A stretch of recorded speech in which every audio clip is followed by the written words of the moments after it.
আসসালামু আলাইকুম এভরিওয়ান, স্বাগতম জানাচ্ছি সবাইকে হালিম রান্নাতে। আজকে দেখাবো হালিম রেসিপি। সবাই বলে যে হালিম নাকি দোকানের মতো স্বাদ হয় না, রেস্টুরেন্টে খাইতে যতটা স্বাদ হয় অতটা সুস্বাদু হয় না। তাই আজকে দেখাবো কিভাবে কেনা মশলা দিয়ে হালিম একদম রেস্টুরেন্টের স্বাদ বললে ভুল হবে, তার থেকে বেশি মজার হালিম তৈরি করা যায়। আজকে দেখাবো কি কি উপকরণ দিয়ে, কি মশলা দিয়ে আমি রেস্টুরেন্টের স্বাদে হালিম তৈরি করব। আশা করি সবার দেখতে এবং বানিয়ে খাইতেও বেশ ভালো লাগবে। চলেন তাহলে দেখাচ্ছি হালিম বানানোর জন্য কি কি লাগছে। আমি হালিম বানানোর জন্য কেনা মশলাই ব্যবহার করব। দোকান থেকে মশলা কিনে নিয়ে আসছি। যেহেতু আমি কোনো মশলা ব্র্যান্ডকে প্রমোট করছি না, তাই আমি মশলার নাম দেখাচ্ছি না।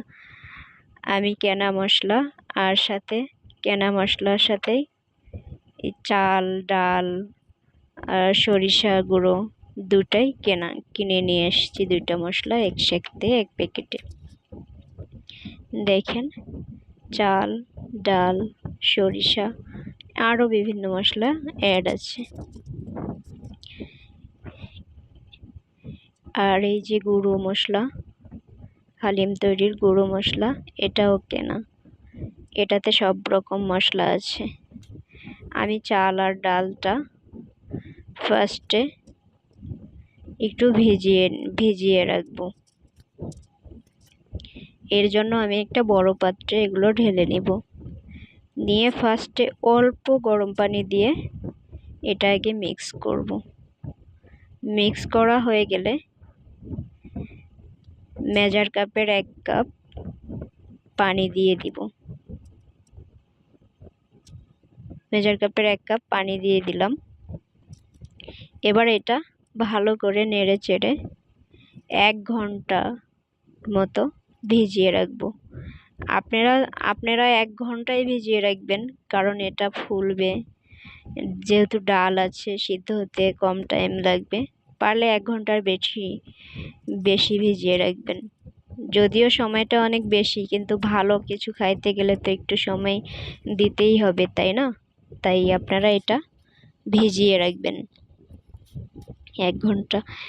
এবার এটা ভিজিয়ে রেখে আমরা গরুর মাংসগুলো ছোট ছোট পিস করে কেটে নিব। ঠিক এভাবে দেখেন, আমি এভাবে কেটে নিছি।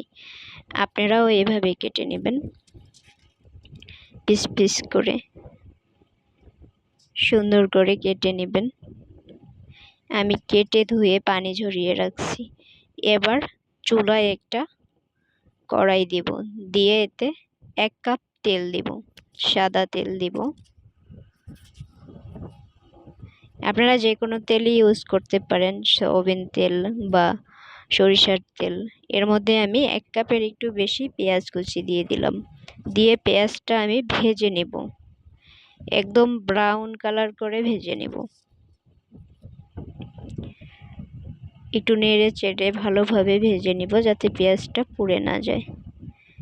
দেখেন, পেঁয়াজগুলো এরকম হয়ে গেলে এ পর্যায়ে আমি এর মধ্যে গরুর মাংস দিয়ে দিব। গরুর মাংস দিয়ে আমি একটু নেড়ে চেড়ে নেব, যাতে পেঁয়াজগুলো পুড়ে না যায়। নেড়ে চেড়ে মিক্স করে নেব। এরপরে আমি দিয়ে দিব হালিম তৈরির যে মশলা কিনে আনছি। এটা 4 টেবিল চামচ পরিমাণ আছে। আমি 3 ভাগ দিয়ে দিব। আমি 3 টেবিল চামচ দিয়ে দিব আর 1 ভাগ রেখে দিব। দিয়ে মিক্স করে দিব। এর সাথে অন্য কোনো মশলা এভাবে অ্যাড করার কোনো দরকার নেই, কারণ এতে সব মশলাই আছে। ভালোভাবে মিক্স করে নেব। মিক্স করে নিয়ে এভাবে সুন্দর করে মিক্স করে নিয়ে সামান্য পরিমাণে আমি আদা, পেঁয়াজ, রসুন বাটা, আদা বাটা, পেঁয়াজ রসুন বাটা একটু অ্যাড করব। সাথে একটু হলুদের গুঁড়ো, সামান্য পরিমাণে একটু মরিচের গুঁড়ো 1 টেবিল চামচ পরিমাণ, 1 টেবিল চামচ পরিমাণ জিরা গুঁড়ো, অ্যাড করে মাংসটা আবার ভালোভাবে কষিয়ে নেব। নেড়ে চেড়ে মাখিয়ে মাংসটা কষিয়ে নেব। এভাবে সুন্দরভাবে দেখবেন যাতে মশলা বা মাংস ধরে না যায়। সুন্দরভাবে নেড়ে চেড়ে কষিয়ে নেব। এবার আমি এটা ঢেকে দিয়ে আধা ঘন্টার মতো একটু রেখে দিব। এভাবে রেখে দিব অনেক টাইম যদিও, কিন্তু এটা তো একটু টাইমেরই ব্যাপার বলেন।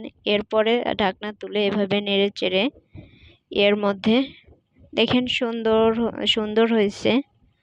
মাংসগুলো প্রায় 85% সিদ্ধ হয়ে গেছে। আমি এর মধ্যে জল দিয়ে দিব। 1 কাপ পরিমাণ জল দিয়ে আরও কিছুক্ষণ ঢেকে দিয়ে সেদ্ধ করব। 10 থেকে 15 মিনিট সেদ্ধ করব। এরপরে এর ঢাকনাটা তুলে দেখেন মাংসটা এরকম হয়ে যাবে।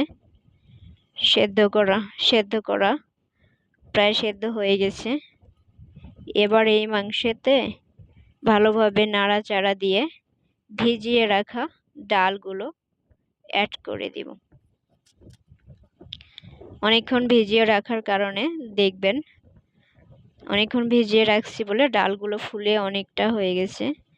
আর এটা দেখেন এখন নরম হয়ে গেছে, সিদ্ধ হতেও কম টাইম লাগবে। এটা আমি মাংসের ভিতরে ঢেলে দিব।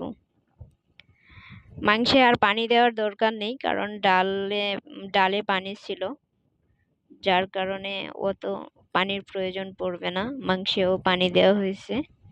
এটা মিক্স করব, ভালোভাবে মিক্স করব। দেখেন ঘনত্বটা অনেক ঘনত্ব চলে আসছে। এই যে দেখেন, ভালোভাবে মিক্স করে সামান্য পানি দিব। মেজার কাপের 1 কাপ পানি দিয়ে দিব।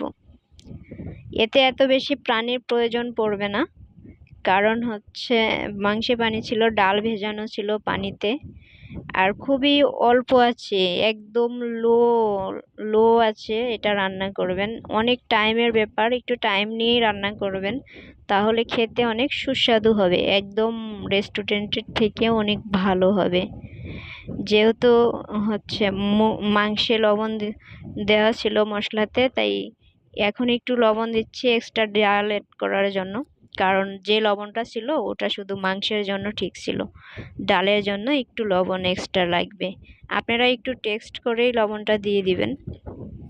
এরপরে এটা ঢেকে 45 মিনিটের মতো রান্না করব।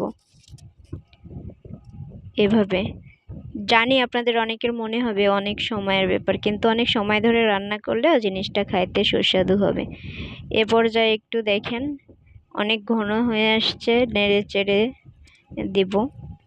অনেকটা ঘনত্ব হয়ে আসছে, ডালগুলো প্রায় সিদ্ধ হয়ে গেছে, মাংসগুলো সিদ্ধ হয়ে গেছে।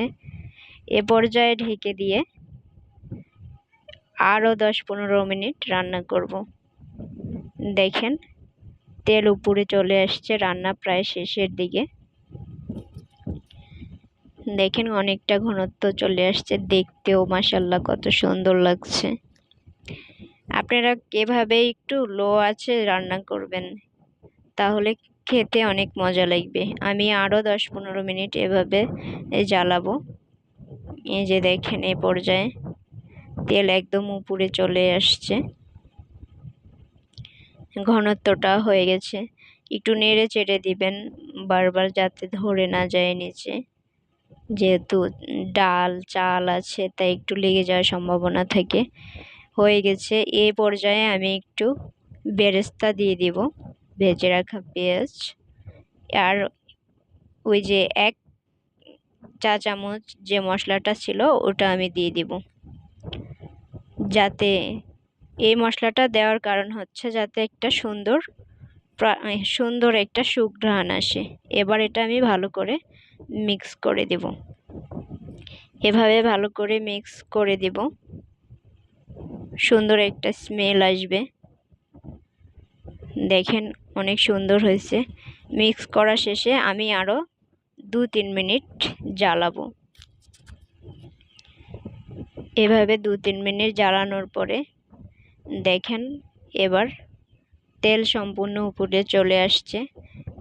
দেখতেও কত সুন্দর লাগতেছে। আপনারা কিন্তু এভাবে একটু স্লো আছে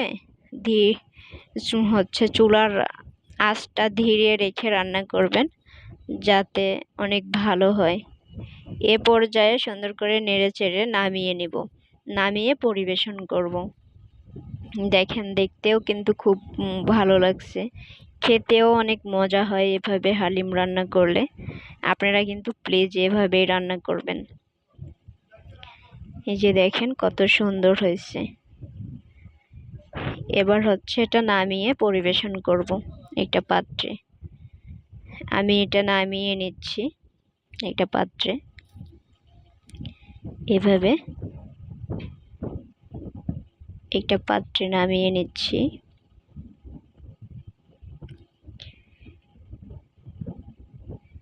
নিয়ে আমি এর উপরে দিয়ে দিব একটু আদা কুচি, একটু পেঁয়াজের বেরেস্তা, এভাবে সুন্দর করে দিয়ে দিব একটু কাঁচামরিচ কুচি, একটু ধনেপাতা কুচি, সাথে দিয়ে দিব একটু লেবু। দেখতেও সুন্দর লাগবে আর এভাবে খেতেও সুন্দর লাগবে। দেখেন অনেক সুন্দর লাগছে। যদি আমার ভিডিওগুলো ভালো লাগে প্লিজ অবশ্যই সাবস্ক্রাইব করবেন, শেয়ার করবেন বন্ধুদের সাথে, ভালো ভালো কমেন্ট করবেন। আমার এতে রান্না হওয়ার উৎসাহ হবে।